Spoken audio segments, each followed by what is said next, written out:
안녕하십니까. 스탁과 스토리, 수다가 있는 수요일, 김기수의 돌직구타임, MTW 김기수입니다. 인사드리겠습니다. 자, 오늘 시장은 음봉으로 마감을 했죠. 미국 시장이 상승했음에도 불구하고 너무나 당연한 흐름이지요. 어제 우리 시장이 선반영했으니까요. 자, 주식은 말이야로 들어갑니다. 자, 주식시장도 공정과 정의는 없습니다. 그죠? 우리가 공정과 정의라는 말을 좋아는 하지만 사실 주식시장에서 공정과 정의를 말한다는 건 아닌 거죠. 자, 지난주에도 한번 이야기하려고 했었던 부분인데 카카오페이의 2대 주주 알리페이 부분이 있어서 중국이 먹튀 없다라고 이야기를 했었던 카카오페이 류영진 대표가 상장 당시 했던 말입니다. 그런데 주식을 다 매도해버렸죠. 그죠? 그리고 주린이도 카카오페이에 투자할 수 있게 하겠다면서 자부심을 느끼게 한다. 그래서 균등 이 주식을 받을 수 있게끔 했었잖아요. 그런데 다 매도했습니다. 그리고 나서 주가 하락하고 있는 상황이죠. 그런데 오늘은 그 얘기보다 올해 기업 분할, 잘 올라가던 주식도 기업 분할한다고 해서 특히 물적 분할을 한다고 하면 밑으로 하락하는 경우를 여러분들 많이 보셨을 겁니다. 올해 기업 분할 50건 중에 47건이 물적 분할입니다. 우리가 인적 분할과 물적 분할로 나누어질 때 물적 분할로 되는 경우에는 주가 하락하는 경우를 많이 봤습니다. 상장사는 대주주의 지배력을 높일 수 있는 방안이지만 일반 주주는 공모신주 배정을 못 받고 자회사 상장할 땐 지분 가치가 훼손당할 수 있다는 거죠. 사실 이거 우리나라만 있는 겁니다. 사업회사 그리고 지주회사 이 개념으로 가지고 가면서 이중 상장으로 코리아 디스카운트 요인이거든요. 그런데도 왜 하느냐?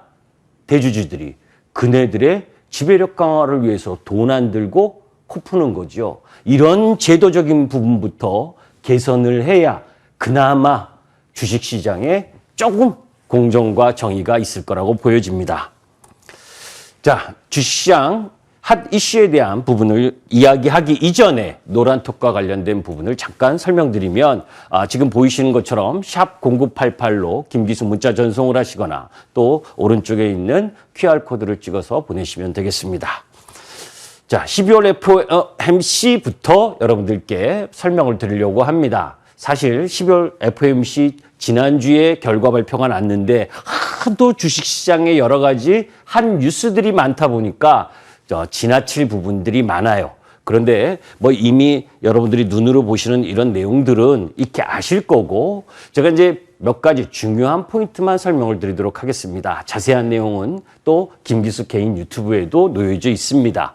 자, 인내심을 바닥을 드러내고 있는 FOMC 회의에 대한 이야기는 여러분들이 많이 들었을 거고 궁극적으로 여기서 보게 되면 미국 시장에서 FOMC에서 앞으로 테이퍼링을 가속화하고 그리고 내년에 2회, 3회 그리고 그 후년에도 또 2회, 3회 금리 인상할 거라고 이야기를 합니다. 그런데 저는 개인적으로 그렇게 할 수 없다라고 보는데 그 나머지 자세한 내용은 다음에 이야기하도록 하고 중요한 부분은 연준의 금리 전망 부분입니다. 자, 이 차트 부분을 한번 살펴보시면 연준이 제시한 금리 전망 부분에서 상단 부분을 한번 봐봐요. 장기 부분에 있어서는 2.5%입니다. 그러니까 어떤 일이 있어도 2.5%를 일정 정도 마지노선으로 놓고 있다는 거예요.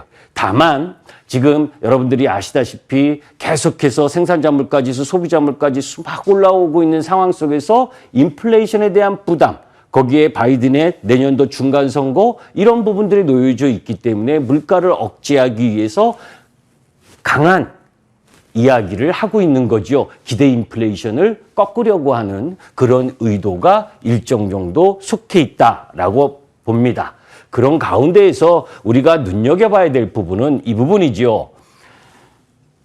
방송에서는 잘 이야기를 하고 있지 않는데 대차 대조표 축소에 대한 논의를 일정 정도 시작하겠다. 라고 했던 부분이 가장 중요한 포커스입니다. 이것 우리가 테이퍼링 할 때도 여러분들 처음부터 테이퍼링 한다, 금리 인상한다 이거 아니었죠. FOMC에서 처음에 테이퍼링과 관련된 발언이 나오고 나서 수차례에 걸쳐서 FOMC 회의가 열리는 과정에 테이퍼링을 실시했고 또 금리 인상 가능성에 대한 언급을 계속하는 와중에 또 금리 인상을 앞으로 할 것이다라고 공표하는 흐름을 갖듯이 이 대차대조표 축소에 관한 부분도 눈여겨봐야 될 부분인데 제가 그 상황 속에서 굳이 이야기하고 싶은 부분은 이 부분이다. FOMC가 2023년까지 인플레이 전망치를 상향 조정.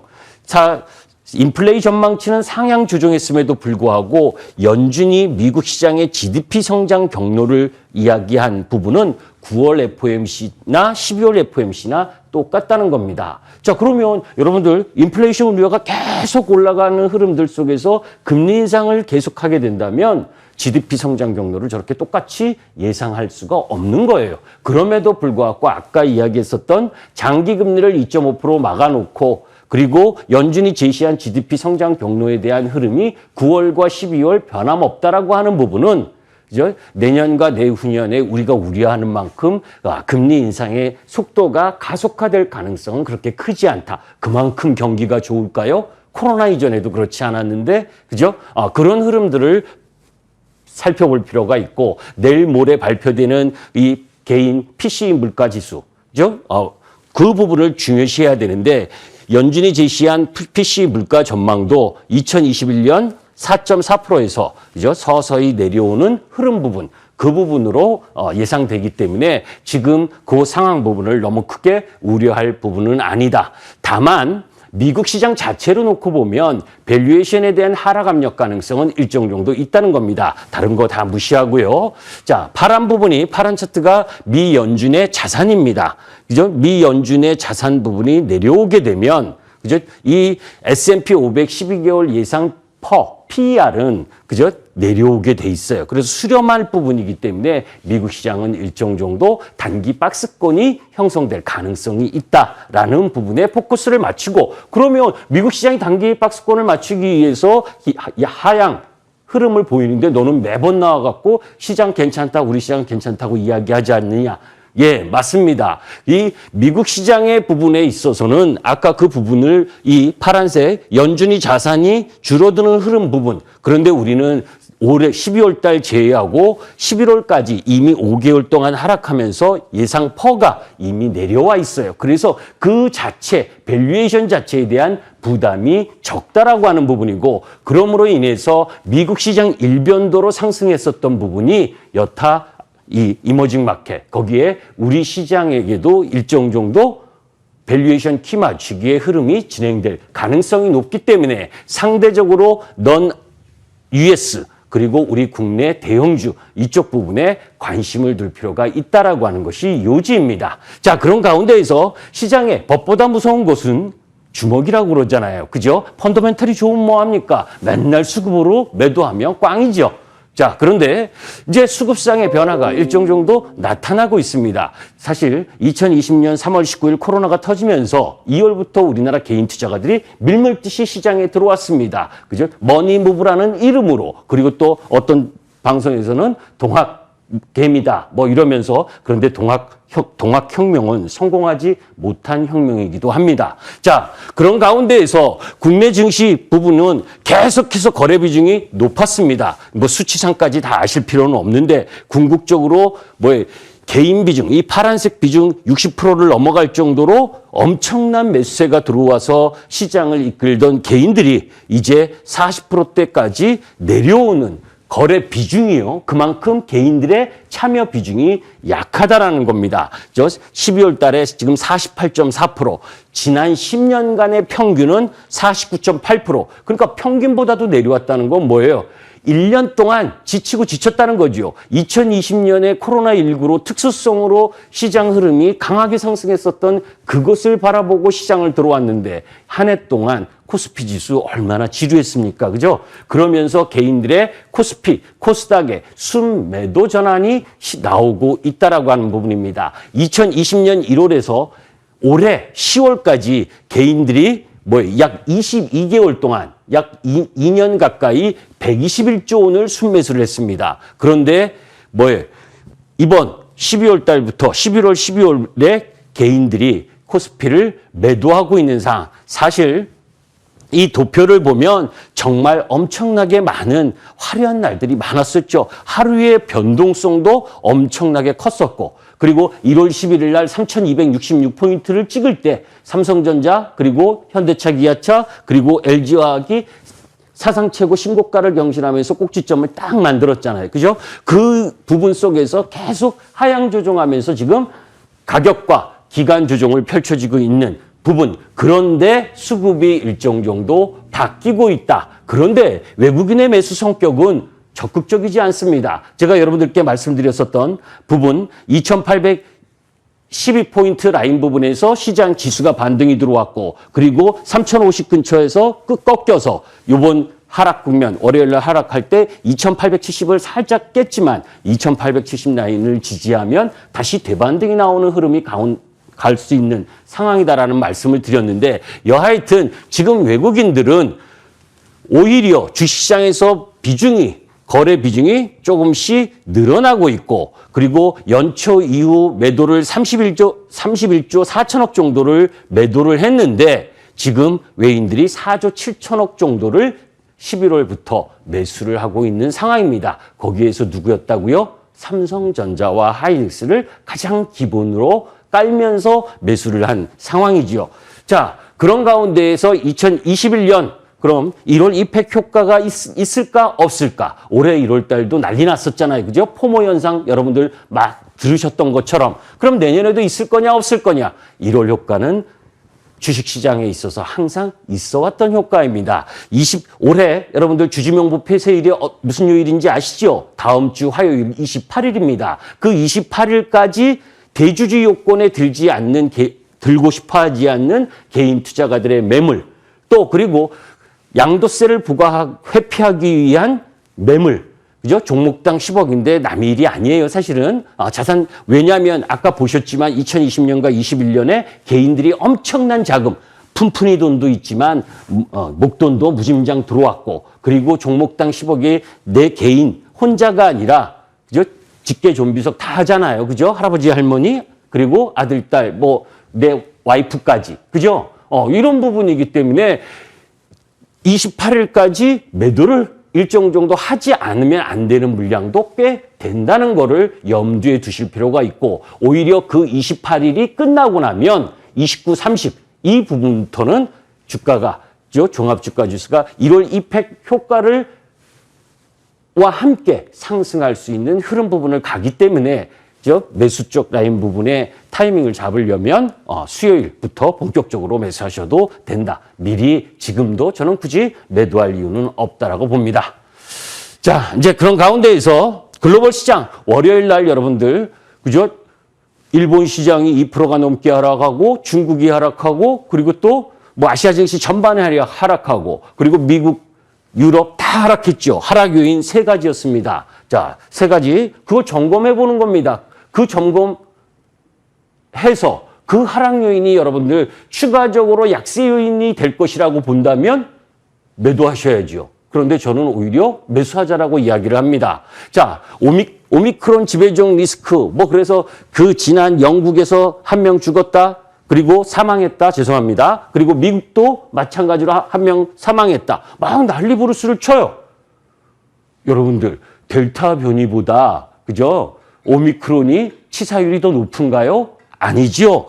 오미크론이 코로나 아니에요? 코로나 맞잖아요. 그죠? 우린 2년 가까이 코로나와 함께 생활하고 있습니다. 새로운 거 아니죠? 자, 그런 가운데에서 세계 1일 확진자 수 전체적으로 델타 변이가 확산이 그렇게 크다는데 내려오고 있는 추세예요. 그죠? 그리고 우리나라도 거리두기 강화하니까 조금 줄어들고 있고, 이것까지는 안 보셔도 되고, 여러분들 영국 리그에서 손흥민 축구하는 거 보셨죠? 코로나 확진 끝나고 나서 경기하는데 조금 컨트롤 미스는 있어도 잘하잖아요. 그죠? 그리고 남아프리카 공화국에서 확진자 수가 감소하고 있고, 남아프리카 의사협회는 델타 변이가 더 큰 문제가 아니다라는 이야기까지 했습니다. 그런데 약 팔아야죠. 그죠? 약 팔아야 되는 거 아닙니까? 글로벌 제약사들이 미국이나 유럽 국가들, 그죠? 꼭 오미크론이 뭐 코로나 이상 더 큰 것처럼 경각심을 줘야 더 백신도 맞고 할 거 아닙니까? 저는 그렇게 보고 있기 때문에 오미크론 약과 관련돼서의 악재는 더 큰 악재는 아니다라고 봅니다. 비단 오늘 바이든 대통령이 전면적 봉쇄를 하지 않겠다. 전면적 봉쇄를 하지 않겠다는 그분은 그죠? 부분적 봉쇄는 할 수 있다는 뜻도 되는 겁니다. 왜냐하면 바이든 대통령은 후보 시절 연설할 때도 유세할 때도 바깥에서 한 적이 없으신 분이에요. 거의 인터넷으로 했던 분이었기 때문에 그 말의 신빙성은 좀 떨어지지만 여하튼 확산되는 건 분명한 부분인데 너무 그 부분 때문에 주식값이 떨어질 것이라고 생각하는 건 오버다는 겁니다. 그것을 수치로 보여주는 겁니다. 지난번에도 여러분들께 말씀드렸을 때 오미크론이 나오기 전에도 델타 변이로도 유럽 부분인데 영국은 그죠? 오미크론이 나오기 전에 이미 2020년 피크 당시에 확진자 수를 넘어선 분위기였었고 독일은 벌써 확 넘어섰잖아요. 그죠? 미국은 이제서야 좀 올라오고 있는 중이고. 자, 그러면 먼저 오미크론 발생 전에 델타 변종으로 인해서 이 2020년 겨울 이전 가장 확진자 수치가 높았었던 때보다 증가한 독일의 경제 지표를 보면 될 거 아닙니까? 그죠? 독일의 서비스업 PMI 지수는 내려왔습니다. 영향을 받았다는 거죠. 그런데 제조업 PMI는 상승했습니다. 그건 무엇을 반증하는 겁니까, 여러분들? 그죠? 델타 변종이 더 심해서 확진자 수가 늘어도 경제 제조업적 라인 부분에 있어서는 큰 영향이 없구나라는 걸 반증하는 거잖아요. 그러니까 경기에 대한 우려를 너무 크게 할 이유가 없는 거죠. 그리고 두 번째 이유로 중국 인민은행의 통화정책 기조 전환. 금리 인하를 단행했는데 에게 0.05% 했습니다. 그죠? 자, 도표를 한번 보도록 하겠습니다. 자, 올해 1월부터 중국의 고정자산 투자율이 그죠? 파란색입니다. 쭉 내려오고 있죠? 투자 안 하고 있다는 겁니다. 투자 못 하고 있다는 겁니다. 그러니 중국 경기 안 좋은 거. 그래서 1, 4분기가 중국의 가장 큰 위기다라고 여러분들께 말씀드렸던 거 기억하실 겁니다. 그리고 중국 생산자 물가 지수는 1월부터 이 갈색 계속 올라왔죠. 그러니까 중국은 지금 부담인 거예요. 여러분들도 익히 알고 계실 겁니다. 헝다 부동산. 그죠? 헝다부터 시작을 해서 여러 가지 복합적인 이야기가 나왔어요. 그런데 지급 준비율 조금 인하하고 그리고 이번에 금리 인하한다고 0.05% 인하하고 자, 중국 경기 경착륙 우려 리스크. 자, 리스크 요인이 뭔지를 한번 보도록 합니다. 경착륙 리스크 뭐였었느냐? 조금 전에 이야기했던 부동산 문제. 또 두 번째 뭐예요? 중국은 제로 코로나 하겠다고 꽉꽉 문 닫아놓고 있잖아요. 그러니까 투자도 쉽지 않고 소비도 쉽지 않는 상황이 발생하는 이 방역 조치에 대한 부분. 그걸 왜 합니까? 2월 달에 베이징 올림픽, 동계올림픽 어떻게 잘해보려고 하는 거 아니에요. 그런데 지금 서방 국가들은 외교적 보이콧으로 삑사리 놓고 그런 가운데에서 어쩔 수 없는 중국 경기 부양은 해야 되겠는데 그죠? 그런 와중에 또 미국의 대중 제재가 다시 강화되고 있죠. 어떤 부분에 반도체, 인공지능, 바이오 이런 중국 기업 19개 업체의 제재 리스트를 또 올렸습니다. 그죠? AI 업체인 쾅스거지와 세계 최대 상업용 드론 업체인 DJI 등이 포함됐는데 그게 뭐예요? 4차 산업혁명. 중국 너 G2라고 자꾸 나한테 맞대들려고 하는데 미국이 이러고 있죠. 그죠? 자, 저는 강대국의 요건은 그죠? 식량이 자급자족이 돼야 되는 요건 중에 하나입니다. 인구가 1억 명 이상이고 영토가 커야 되고 그리고 그 가운데에서 경제력을 발휘하는 기업이 강대국이 될 수 있는 전제 조건이에요. 그런데 중국이 식량 자급되는 나라입니까? 안 되죠. 그죠? 11월부터는 돼지 열병 때문에 돼지 엄청나게 드시는 분들이 중국 아닙니까? 그죠? 그런데 돼지도 지금 몸살 앓고 있고 그런 가운데에서 이런 규제 흐름 부분들이 진행되고 있는 상황. 그러니까 중국은 강력한 재정 부양 정책이 나와줘야 되는 타이밍에서 0.05%라는 찔끔 금리 인하가 결국 중국의 경기가 안 좋다는 걸 확인만 한 꼴이 되었기 때문에 월요일 날 그렇게 글로벌 시장이 약세를 보였는데 이때 제가 딱 한마디 합니다. 1, 4분기까지 중국 경기 안 좋은 거 몰랐었나요? 다 아셨잖아요. 그런데 무슨 하루아침에 더 나빠졌습니까? 경기 부양책에 대한 실망이 일정 정도 나왔고 2월 베이지 올림픽 이후에는 나아질 가능성이 높은 겁니다. 그러니까 큰 문제 아니죠. 그 다음 세 번째 부분에 있어서는 BBB, 더 빌드백 베터, 그죠? 바이든이 이야기하고 있는 사회복지 법안, 거기에 전기차 보조금부터 시작을 해서 신재생에너지 이쪽 부분에 보조금을 팍팍팍 지원한다고 했는데 조맨친 의원, 저하고 비슷한가요? 저하고는 틀립니다. 안경 벗어야 되겠다. 자, 일단 결론부터 얘기하면 1개월 연기된 거죠. 그죠? 그 발목을 잡는 인터뷰가 나오니까 골드만삭스가 기다렸다는 듯이 법안 통과 실패 시는 미국 경제 성장률이 내년 1분기 3%에서 2% 하향된다. 이런 이야기를 해야 되니까 같이 이 세 가지가 내려밟는 시장 글로벌 지수의 하락을 갖고 왔습니다. 그런데 1개월 연기된 거예요. 그죠? 그러니까 너무 그러면 이 세 가지 하락 요인의 부분 크지 않았다라고 하는 부분이죠. 그러니까 시장 크게 염려할 거 없다. EU 그린 텍소노미, 이거 원자력이 녹색이냐 천연가스가 녹색이냐 이거 결정한 내용 EU에서 오늘까지라고 그러는데 결과 봐야 되겠죠. 12월 1일부터 20일 수출 20% 증가했다는 거 보셨을 겁니다. 반도체 그리고 화학적 라인 부분의 수출이 증가하고 자동차는 또 고전이었죠. 자, 그러니까 나서 지금 시간이 2분밖에 안 남았기 때문에 타이틀만 읽도록 하겠습니다. 자, 가까운 미래를 염두에 둬야 되는 거죠. 2022년 세스 미래산업 신기술이 나타날 겁니다. 그 부분 항상 그래왔으니까 인공지능, 무인자동차, 자율주행, NFT, 디지털 헬스, 푸드테크, 스마트홈 그 모든 것을 망라해서 핵심은 메타버스 하드웨어가 될 것이다 라고 김 교수는 생각합니다. 이거 기억하시죠? 미호도 다시 한번 반도체 한 달 전에 11월 24일에 여러분들께 이 말씀을 드렸었던 겁니다. 그죠? 마이크로 테크놀로지 급등했다고 오늘 반도체 사면 됩니까? 타이밍이 아니죠. 눌림목 기다려야 됩니다.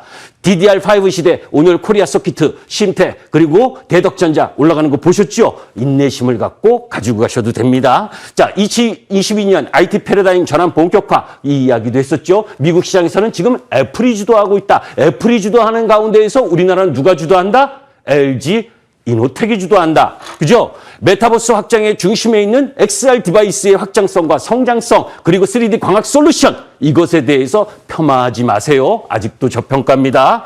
자, 오늘 이후에 중요한 순서입니다. 이슈입니다. 그죠? 여러 가지 이야기가 있습니다.